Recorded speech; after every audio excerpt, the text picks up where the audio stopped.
Welcome to the Whole Health Podcast, where a functional nutritionist and a biological dentist investigate the interconnectedness of your health. Let's get started. Welcome back to the Whole Health Podcast.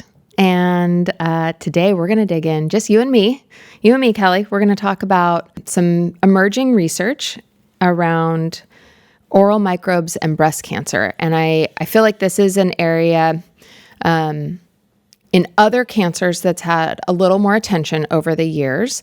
There's some logic around microbes in the mouth moving into the gastrointestinal tract. Mm-hmm. That seems like a pretty easy connection to make. We swallow things or we have dental work and these microbes move. And so when the research started to emerge around gastrointestinal cancers, colon cancer, it was like, okay, that tracks, right?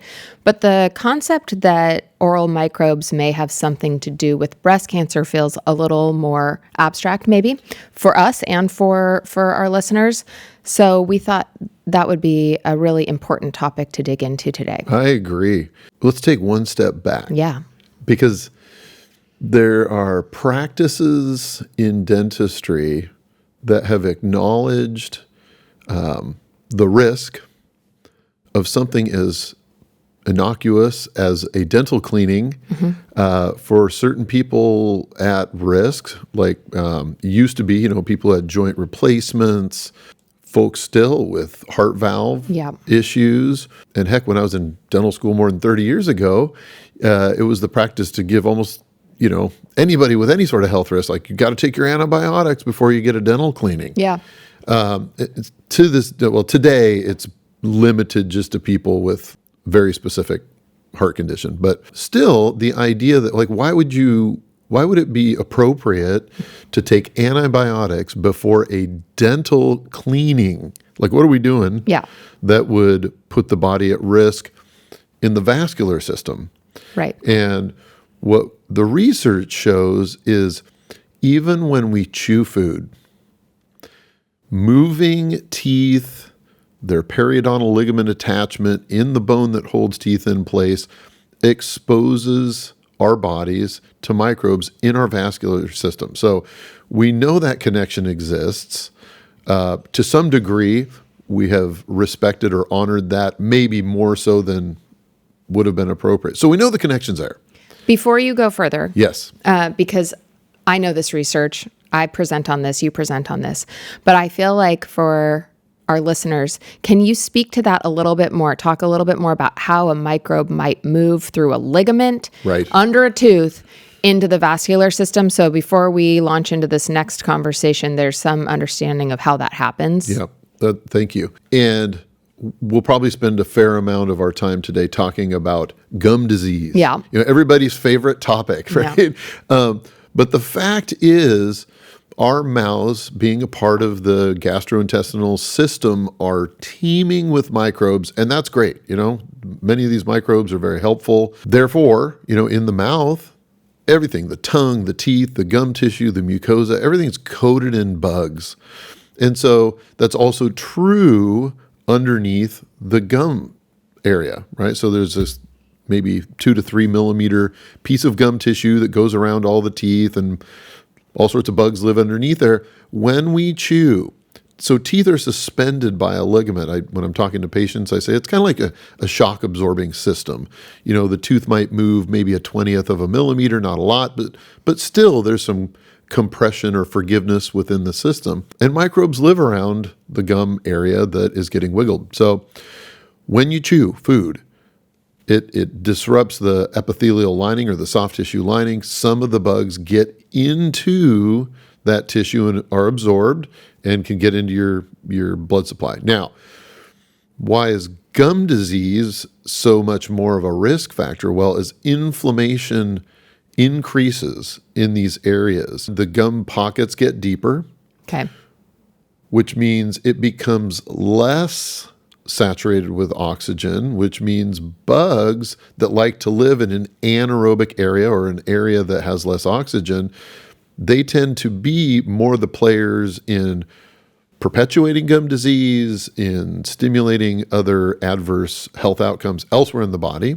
But as it becomes more inflamed, it's more likely to absorb the microbes that exist there. There's kind of damage to that layer, like if you had a scratch on your skin. Exactly. And so bugs can get into that open wound. I mean, maybe that's a little exaggerated, but it is. No, it's not exaggerated. Okay. That is a perfect description of what it is. It's like, somebody scrapes their knee.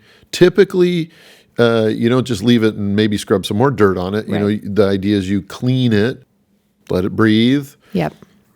It'll form its own scab. The problem in the mouth is that, it tends to just keep getting worse if it's not managed. And it's 24 hours a day, right? You're going to have damage to the tissue. That's the right. barrier is broken, and those microbes are there 24 hours a day. Yeah, and things like even brushing your teeth, if you already have inflammation, flossing your teeth, potentially, power washing it with a water pick. Yeah. All these things can kind of tear open that lining, that inflamed lining, and expose the body more so to the bugs that already live there. So you have periodontal disease, you floss, your gums bleed, and all of a sudden, from your perspective, not necessarily the perspective of the person flossing their teeth, but from yours, it's like, oh, you just broke the barrier again. Now there's another opening. Okay, there go the bugs into the vascular system by way of capillaries. Okay. Right, and in all fairness to the, perhaps billions of people on the planet who have some degree of gum inflammation or gum disease,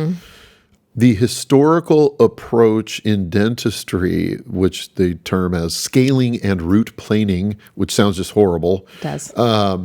It doesn't win people over. Let's put it that way. Generally, it's not a very comfortable thing. It's also not specifically addressing the microbial imbalance that started in the first place.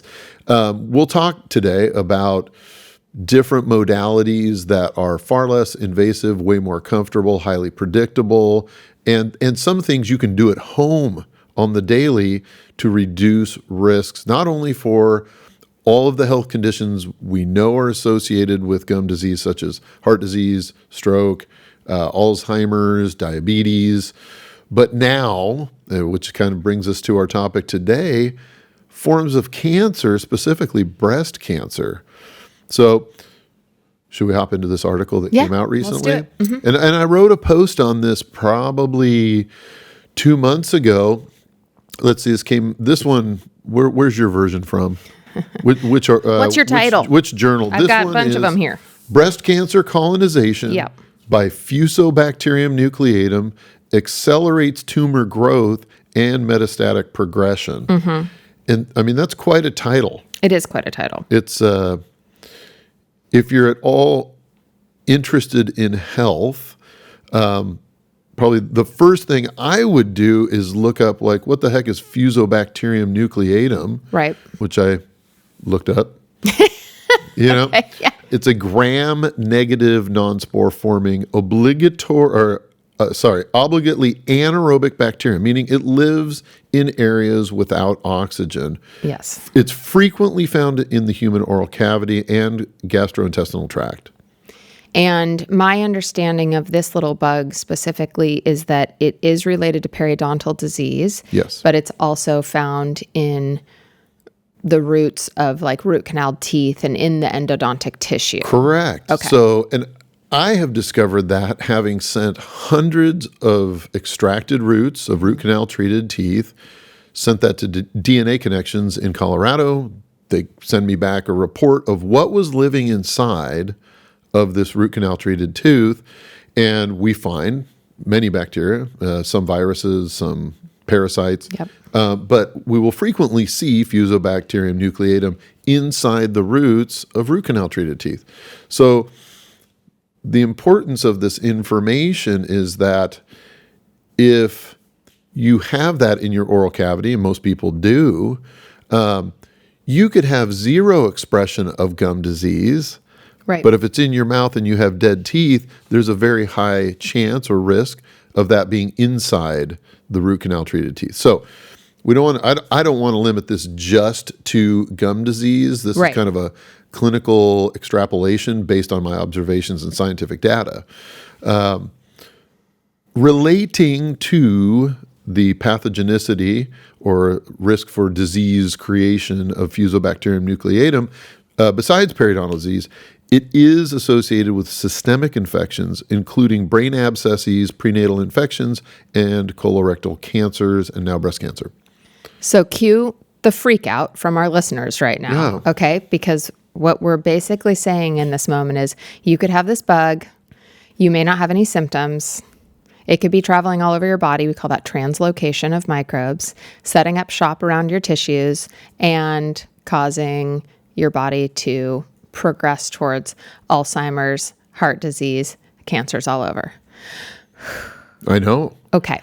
And it's, there's no shortage of podcasting and social media posting out there that's so sensationalized. Again, this is likely in most people's mouths. Yep. If you have zero root canals, if your gum health is well maintained, and which really means that the integrity of tissues is well and the barrier is sound, the gum barrier is sound, was probably not a whole lot of risk. Right. Unless maybe you had chronic gut inflammation and it's getting in through that route, right? Some disruption of the lining of our gastrointestinal tract. But it's really important information to pay attention to, given that historically, my experience has been from both the oncology world and the dental world to look at this through the lens like everything's separate. Yeah. You can do a root canal and there's no risk to that. Or, patient has breast cancer. We don't even think to ask about what might be going on in your mouth. Mm-mm. And that's what I think is really helpful about this information. And this is new. I mean, this study I'm looking at here from the journal everybody reads, I know, Cell Communication and Signaling. I know everybody's reading that journal. It's on my bedside table. That was published on the 15th of January of this year, 2026. The title of this is A Pro-Carcinogenic Oral Microbe Internalized by Breast Cancer Cells Promotes Mammary Tumorigenesis. So it's not like one single article. It seems as though this is has been investigated for at least more than a decade now. Yeah, I mean, the earliest I think I found was 2018. And, we also have a meta-analysis looking at the same bacteria in female breast cancer. And that conclusion, meta-analysis is where they look at multiple studies and assess, the trends throughout those studies. And the conclusion from this study was oral Fusobacterium nucleatum species are a risk factor for breast cancer development, thus elevating their biomarker potentiality, which means it is a biomarker we should be using to assess risk in people that are at risk for breast cancer, are doing general screenings, are trying to figure out the why behind their breast cancer post-diagnosis. And so, this is something to be attending to. And I think it opens up, I don't want to say Pandora's box, but it opens up a larger question around oral health, microbial movement or translocation, and how the body responds when bugs end up where they're not supposed to be. Right. It's interesting for those who have gone to dental practices where I guess you'd call it maybe things are practiced in still a very traditional model. You go in, they run a prophy cup over your teeth, polish things up, scrape a few times and, kick the tires and that's about it. You probably haven't come across things like DNA analyses. I mean, we started over 20 years ago testing to find out. Back in those days, it was like a 13 microbe panel. Because of what we understood from scientific literature about those strains of microbes, or bacteria in this case, which strains were most prevalent in people who had gum disease, there was a test you could do. You take sterile, absorbent, little tiny points, kind of like a periodontal measuring probe, about the same size, tiny, and you just gently put it underneath the gums, let it soak up into this absorbent point. We'd do that, 5 different areas within the mouth to get a sampling and send that to a lab. And it would tell us in that person's mouth, were any of these microbes present and at what concentration if they were. And Fusobacterium nucleatum was one of the microbes on that panel. There's also a very well the graphics of the report were helpful because from the research, we understood that there were specific strains that tended to be more associated with cardiovascular risk, certain strains that were more correlated to immune dysfunction, to diabetes. So it was actually very informative. Those tests have progressed in terms of their depth of data, and the cost, honestly, some of them have become significantly less. So those are things that for the health curious and conscientious person that you can seek out from a provider, and especially if you have had symptoms of challenges with gum disease, let's say, or you've had a number of root canals, you can find this information out at your dental office by doing one of these DNA analysis tests, very simply. And there are ways to modify their concentrations as well, which I'd be happy to share. I think that was going to be my my next question. So what do you go to your dentist has these tests available, hopefully, and you find out that this bacteria or other inflammatory bacteria are existing in high concentrations in your mouth. You do what?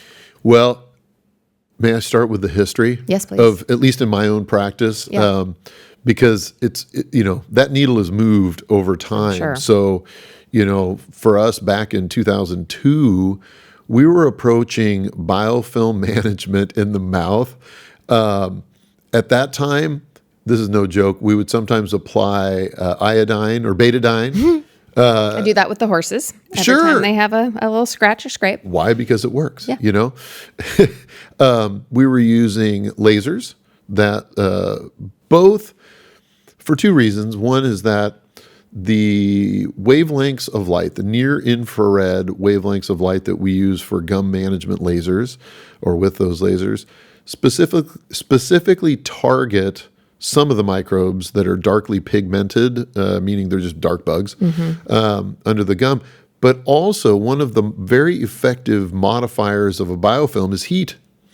So when your laser tip is in contact with the gum tissue and you have a very controlled amount of thermal change, shall we say, that's modifying the biofilm. Now that's pretty localized, right? Right. It's just the gum pocket. And I'm going to interrupt you because I want to make sure that you touch on what a biofilm is, since that's separate from the bug. Sure. Thank you. So to me, it's like a microbial community. I mean, that's simply put.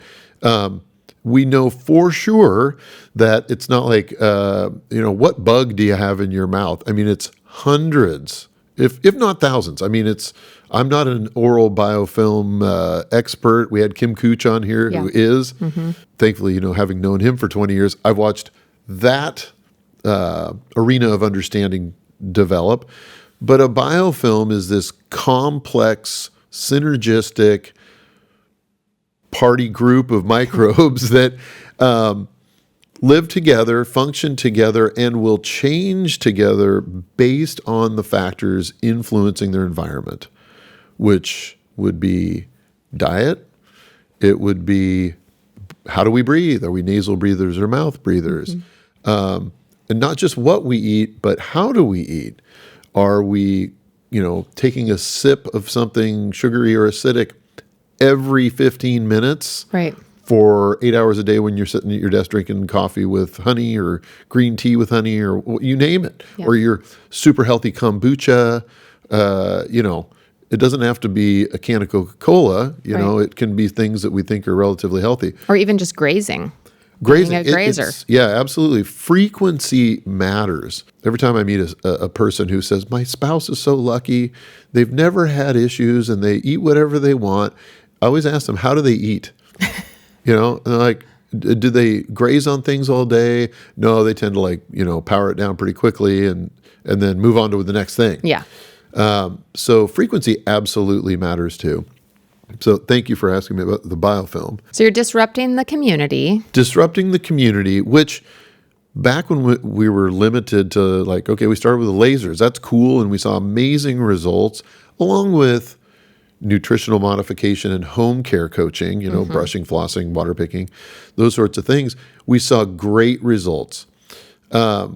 But over that first 15 years, the impractical part about that is, well, how do you get the benefits of the laser once a week? Right. That's not, there's no way to effectively do that. What I came across probably about 10 years ago was a way to expose gum tissues and, most importantly, the anaerobic areas. Most of the areas of the mouth are aerobic. They're exposed to oxygen. But deep under these gums and adjacent to roots of teeth, oxygen doesn't exist. Right. So we know if, in this case, today we're talking specifically about Fusobacterium nucleatum, if we know it will only thrive in an environment that is free of oxygen, how can we present oxygen into the place where it would otherwise take advantage? And so, some dentists use ozone, which again, great. I love ozone. We use it every day at the office. But again, that's a practice limited thing. You have to go to the dental practice to get the ozone in your gums. Right.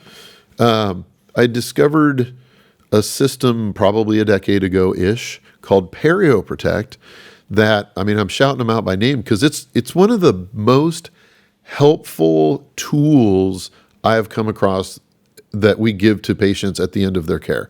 So it's that important. Yeah. When every patient finishes their biodental rejuvenation, their mouth is now back to health. They get a set of PerioProtect trays. So what these trays are designed to do, most people are familiar with custom whitening trays. Yeah. Even if you've never used whitening trays, you might have used, or somebody who's done Invisalign. So you get these clear, they look like really thick retainers. Do you have a set? I do. You do? Okay. Yes. So you know what I'm talking about. Yeah. It's like this thick, almost rubbery, it's flexible set of trays that slide over your teeth and onto the gum line. And the gum line part of it is what makes it so effective. It forms a complete seal around the gum line, 360 degrees, upper, lower teeth. Kind of goes in between the tooth and the top little part of the gum, right? Or is it? Yeah. The little bead inside actually puts maybe 1/10 of a millimeter's pressure on the gum to form the seal. Got it. And inside the tray, before you put it into your mouth, you put this thin line of gel that has 1% hydrogen peroxide. And as most of us are familiar, when you put hydrogen peroxide on a wound, which is what gum tissue is, when it's inflamed, it'll start to effervesce. Right. It bubbles up. Mm-hmm. Well, when you've created a sealed environment, this creates pressure, which then, because the pressure can't leak out if the tray fits properly, that pressure drives the gel underneath the gums, delivering oxygen into these spaces. What I have found to be the most helpful aspect of using this clinically is the person who has maybe once or twice before in their lifetime been told, you need scaling and root planing, and they're like, oh, the dentist told me to do it, so I did it. I had so much pain, it was horrible, I'm never doing that again, because they went into, a semi-surgical process while the person's still infected. Right. By using a tray system like this and eradicating these microbes that are triggering inflammation in the gums, you're bringing down the inflammation before going back to then remove tartar. Now, let's say, and I've been thinking about this for a couple of years now, as we have watched the evidence build about the risks of these bugs and what I'm seeing for how many of these bugs are in root canal treated teeth. You might be the person who has impeccable gum health. The dentist is always telling you when you go in, wow, you're like the picture of gum perfection, Yeah. But you have 1 or 2 or 3 or however many root canal treated teeth. How might this help decrease risk by altering the environment for a microbe we know would be killed by using oxygen? How could we decrease risk of root canals by exposing them to oxygen, getting rid of these bugs that we see are inside of root canal treated teeth? So I think there's a lot of potential for this understanding. Mm-hmm. It's not all doomsday. Right. It's just information. But I also want to say this, that I have helped more people than I can count who specifically around breast cancer, women who are like, look, I'm not doing the, drug and slice approach here. I know intuitively or in my gut that these dead teeth in my mouth are part of the problem and I want them out. I think that is a great frontier for scientific investigation to look at correlations. What are we finding in these teeth where women are being diagnosed with breast cancer? They have oral conditions that are presenting risk. What can we find if we really start to look critically at what's in these teeth? Because to your point, we know translocation is real. Yeah. And from my understanding of the literature at this point in time, there's two mechanisms potentially that we're looking at. We're looking at the translocation of these bugs that can set up shop in a different part of the body that then trigger an immune and inflammatory reaction in the system, right? But the other aspect of this that is maybe just more diffuse within the body is just that localized inflammation. If these bugs just in the mouth, let's say they haven't moved anywhere, I suppose that's a possibility as well, right? But they're causing a chronic immune reaction and they're increasing inflammatory molecules, these cytokines around the body that weaken our system's ability to recognize cancer cells early and get rid of them, right? That's what we naturally should be doing with a balanced immune system. And so, we have endless evidence of finding these microbes within this other tissue. Right. People that actually study this and conduct these studies and do autopsy and look at cultures of cancer tissue have found these microbes within the plaque of the brain, within the plaque in the heart, within the tumor, right? So we know that is happening. But even in the cases where that's not being assessed or analyzed, we are seeing this correlation between the increase of inflammation associated with periodontal disease or other issues in the mouth and just overall systemic inflammation. So there's both of those things should be, I agree with you, further researched and assessed in people that have had the diagnosis. Why not go backwards once the diagnosis is made and say, okay, well, what risk factors did you have that we have current evidence for being associated with this disease? That would make absolutely perfect health sense, Megan. As you're sharing this, I'm thinking to myself, like, how does the pharmaceutical industry typically approach this? It's like, if we take something like, GI disturbance, Crohn's, right? You see these ads where it's like, well, let's develop a drug that shuts off your body's response to what shouldn't be there in the first place. Yep. And what we're talking about is going upstream to the source that is creating the risk and helping people understand that the source risks are modifiable. Right. You can't totally obliterate risk, of course, but you can reduce it substantially looking at oral health through a biologically respectful lens. Yes. And asking the question why. This is a scary time for any woman or man, but more in women, obviously. We see breast cancer. It's a very scary time. And the women that I work with that are either currently going through treatment or are on the other side of treatment are asking the question, how did this happen? And I'm never going to know all those answers, right? At all. I don't think anybody's ever going to know all of those answers because there's so many different factors involved. But it's quite empowering when you identify risk factors you didn't know existed when you're thinking about preventing reoccurrence. And those, ignoring oral health, ignoring sleep, ignoring stress, ignoring nutrition, ignoring, epigenetics and genetics, that disempowers the patient. You're just terrified that it's going to happen again. And so many of the women I work with are living in that place of how and why did this happen? How and why would it happen again? Yeah.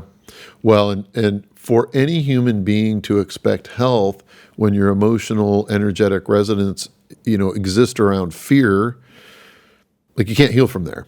Right. What and again, you know me, I'm the eternal optimist. I'm always going to see this kind of information that we're sharing today as like, okay, well, this is really interesting. How does this better allow us to inform patients,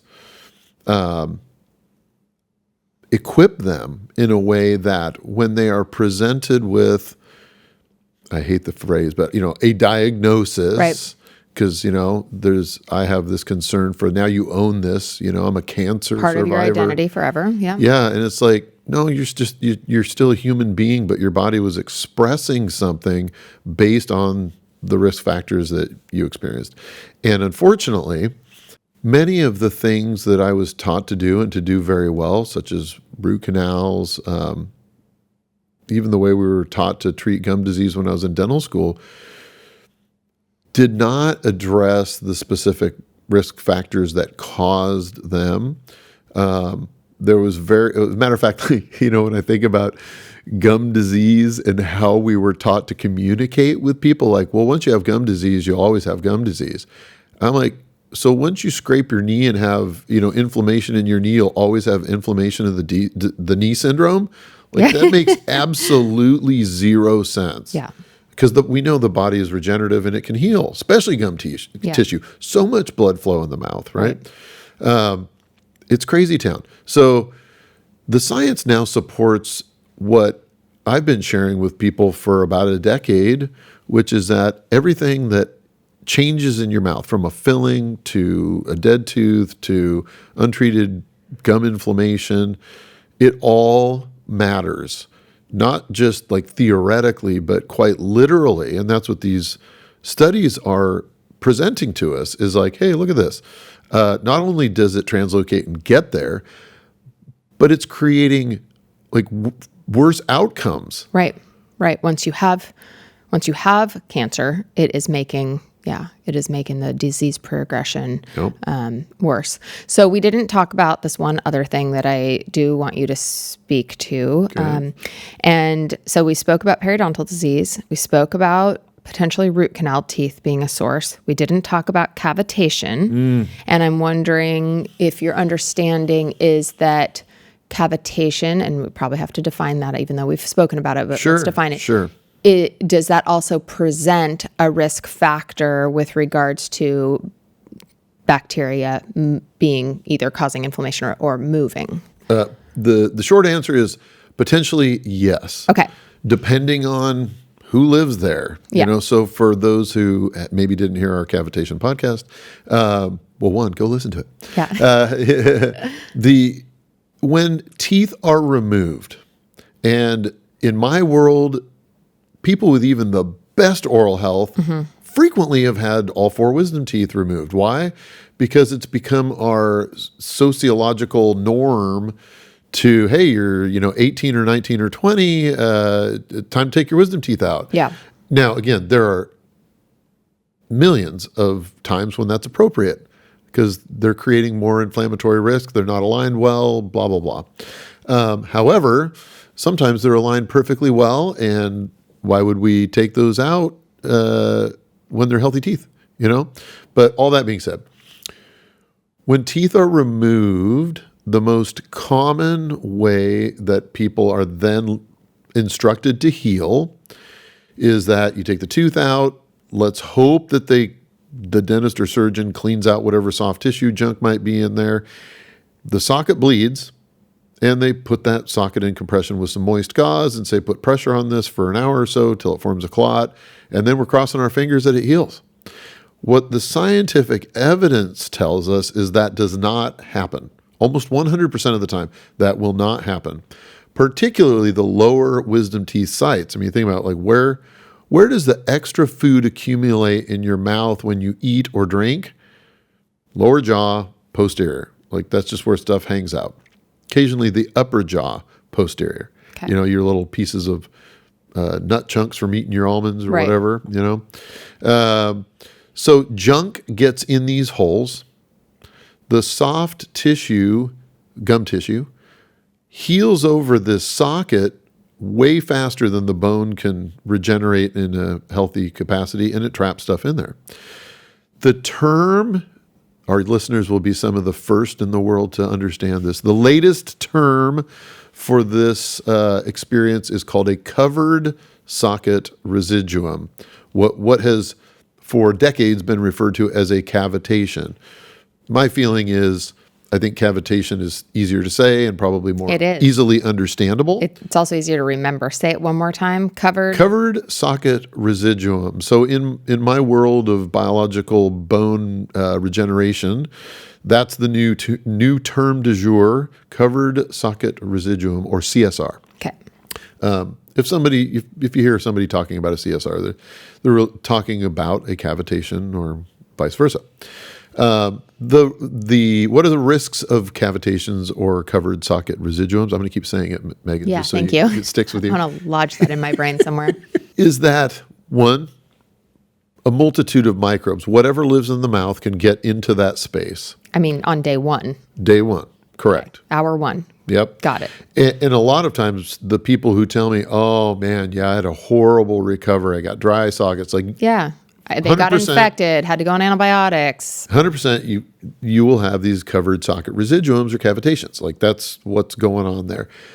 What we're understanding today, we didn't even understand 10 years ago, like the biochemical analyses that we have seen with these spaces and the pro-inflammatory cytokines. So the cellular communication coming from these cavitation spaces that, again, translocate throughout the body are triggering the immune system to experience all sorts of what people commonly refer to as autoimmune. It's not like your body's just attacking itself for no good reason. No. There's a reason, just like if you're getting breast cancer, like something triggered this. So these are the most common risk factors that I help people resolve are these spaces where they had surgery and it didn't heal well. Yeah. And it doesn't have to be wisdom teeth. It could be any tooth for that matter. And anybody interested in understanding how do you, number one, if you're having wisdom teeth out, how do you prevent cavitations or CSRs from forming? Mm-hmm. Or you did have them removed and you're concerned about what might be going on in your jawbone, call us. I mean, that's my area of expertise, is helping people resolve these things. And go back and listen to our cavitation one that we did maybe two months ago, 4 months ago, something like that. Yeah, so it's really informative. And even, you and I were hanging out last night, you were talking about cavitations to a group of providers, and I learned even more about the structure. And really, it is logical that anytime you introduce bacteria to a place in the body where then you cover it up, they're trapped, there's pretty significant risk there. Yeah. I was actually saying to a new patient on Monday, as we were discussing what we could see that there were these covered socket residuums in her cone beam scan. And I said, imagine if you went in for leg surgery and your surgeon opened up your leg, drilled a hole in your femur, and then left it open to the world, just like what surgeon would do that? That would be, it's malpractice.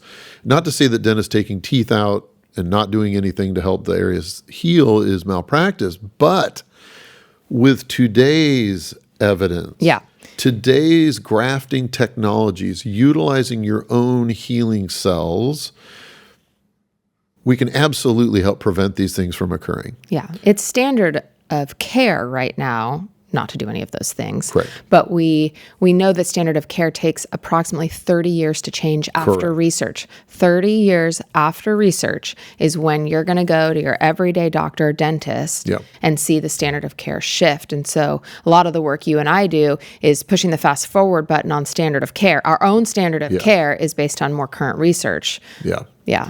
Yeah. I mean, that would mean that it'll be 30 years before dentistry is looking through the lens of health optimization. It's our kids' Yeah, it's a little spooky to think of. But all that being said, I mean, providers like you and I do exist, and we also have friends around the world who think like we do and want to help people. I mean, I spend way more time offering options to people for providers than I do getting to, because I can only see 5 new people per week. Right. That's it. Yeah. So there are resources. Yeah, we are well networked, and this is our invitation to all of our listeners to reach out if they need someone in their area, because we do have people. Anything else you wanted to cover on this topic? Well, what I wouldn't want is for our listeners to walk away absolutely terrified and not knowing what to do about it. And so we've covered some things that people can do. They can look for a dentist that can do this level of testing, whether you are concerned about risk or you've already been through breast cancer. Is there anything else? Do you have any other, final thoughts or recommendations that you would offer our listeners around how to be proactive with this information if they choose to be? Well, the phrase that you just used there, absolutely terrified, completely, please do not feel that way. However, the word I was thinking about that I do feel is highly appropriate is I think it's appropriate to feel concerned. Because it's there, and if you floss your teeth and things bleed, if you've had root canal treated teeth, if you've had wisdom teeth extracted, then I would be concerned that this could be a risk factor. The good news is we can test. We can find out, is this a risk factor for you? And it wouldn't, there'd certainly be more information gathered than just Fusobacterium nucleatum. But based on this scientific literature, we certainly don't want to ignore it. Yes. It's really important information. And I think that's the, clarifying point that I would make is we're not here saying that this is the cause of breast cancer. We'll be very, very clear about that. We're not saying this is the cause of breast cancer. We are saying that this may be one area where risk is increased. It may be a driver of risk. It may be a driver of the progression of cancer. And I would say concern is a great word. And curiosity is the next word I like to use with my patients is, okay, it's not the time to freak out. It's the time to get curious about what your unique risk factors are and find the providers that can help you assess that. Yeah. Not only assess, but modify it, and please modify it once you have the information. Possible. Yes. So that's the good news, is that you can measure it and you can modify how it functions. Yeah, or absolutely. its concentration. So hopefully it's empowering. Yeah. Yeah. Go from concern to empowerment. There you go. Yeah. Very good. Very fascinating. I'm glad we got a chance to talk about this. I think it's really important. It's another nail in the coffin of, hey, the mouth might be connected to the rest of the body. Yeah, let's hope that more and more healthcare providers are waking up to that. Yeah. Well, thanks everybody for listening to the Whole Health Podcast. I've had a ton of fun talking about this with you, Megan. Yes. I always like when it's just the two of us. Yep. And we look forward to seeing everybody on the next Whole Health Podcast. Absolutely. Thanks so much for tuning in to the Whole Health Podcast. If you enjoyed what you heard today, please follow us on social media and wherever you listen to podcasts. You can find out more about us at thewholehealthpodcast.com. You can find me on my website, blodgettdentalcare.com. And you can find me at bioloungepdx.com or learn more about my organic soluble fiber supplement, Fluorosophy, at thinkfluorosophy.com. We look forward to seeing you next time.